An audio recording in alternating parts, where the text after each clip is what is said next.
همه نیازمند کتاب است. کتاب است که ما را به سوی منزل خوب سوق می دهد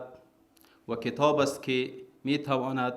برای رسیدن به منزل مطلوب ما را همکاری و راهنمایی کند. متاسفانه در چند دهه پسین رابطه بین ما و کتاب به دلایل مختلف، بخصوص انقلاب‌های پیهم و جنگ و جدل‌هایی که در افغانستان عزیز صورت گرفت، به شدت زیانمند شد و ما و شما آنچنان بهره‌ای که باید از کتاب می بردیم برده نتوانستیم. بالمقابل کشورهای همسایه و منطقه و در کل جامعه جهانی سیر بسیار بزرگ سعودی را با از خود کردن کتاب، با فرصت دادن به کتاب طی نمودند و امروز آنها قرار است که پس از تسخیر زمین گویا دست به آفتاب و مهتاب میزنند. اما ما هستیم که هنوز از منابع بزرگ طبیعی و معدنی که در کشور خود داریم نمیتوانیم استفاده کنیم و نیازمند هستیم تا آنها بیایند و از منابع طبیعی ما استخراج بکنند و اگر بخواهند یک بخش از آن منابع را به ما و شما بدهند و دیگرش را با همه سودی که دارند با خود ببرند. بنابراین امروز ابتکاری که از سوی اداره تعلیمات تکنیکی و مسلکی به خصوص رئیس محترم این اداره جناب شهامت صاحب و تیم محترم آنها صورت گرفته که در تاریخ افغانستان برای اولین بار 400,000 کتاب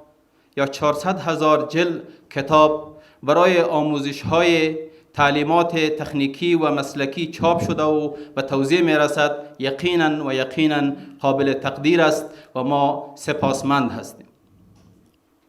این یک احسان بزرگ بر نسل امروزی ما و شما هست. ما اگر تاریخ معاصر را ببینیم و یا با تکنولوژی پیشرفته جامعه جهانی امروزی را ببینیم، می‌دانیم کشورهایی که به کتاب توجه کردند و کشورهایی که نصاب بسیار خوب درسی برای نسل‌های خود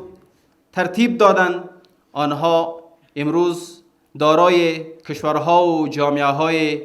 توسعه یافته و پیشرفته هستند و کشورهایی که این چنین کاری را نتوانستند آنها عقب ماندند. افغانستان که پس از 43 سال و پس از تجربه چندین دوره‌های حاکمیت‌ها،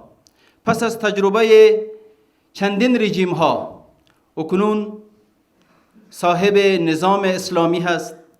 در یک امنیت خوب به سر میبره و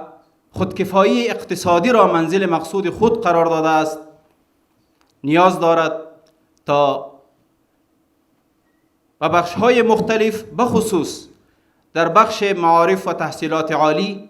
که اداره تعلیمات تکنیکی و مسلکی هم در این بخش همکار است و مشغول خدمت هست، توجه بسیار بزرگی داشته باشد.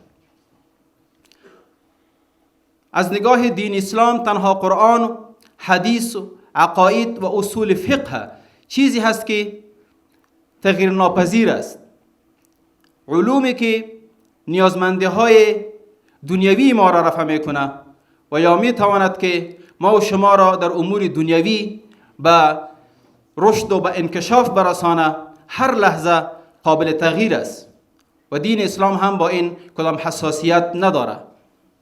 بنابراین لازم هست تا مطابق با ضرورت‌های امروزی نصاب بسیار خوب، مجهز و مدرن ما داشته باشیم و ما یقین داریم که اداره تعلیمات تکنیکی و مسلکی برای رسیدگی به این مشکل ما، به این نیاز ما، هر لحظه تلاش‌های خود را به خرج می‌دهد و انشاءالله برای نسل‌های امروزی و بعدی ما یک بنیادی را میگذاره که سبب آبادی و بازسازی افغانستان و افغانها باشد.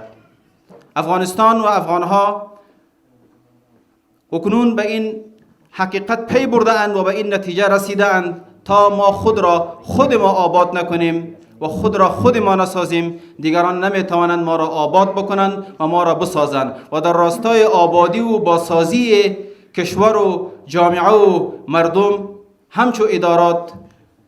مثل اداره تعلیمات تکنیکی و مسلکی بسیار نقش اساسی را ایفا میکنند. باز هم از ایشان جهان سپاس که امروز یک امید تازه‌ای را برای مردم ما بخشیدند و ما را فرصت دادند تا در برنامه‌ای که به مناسبت افتتاح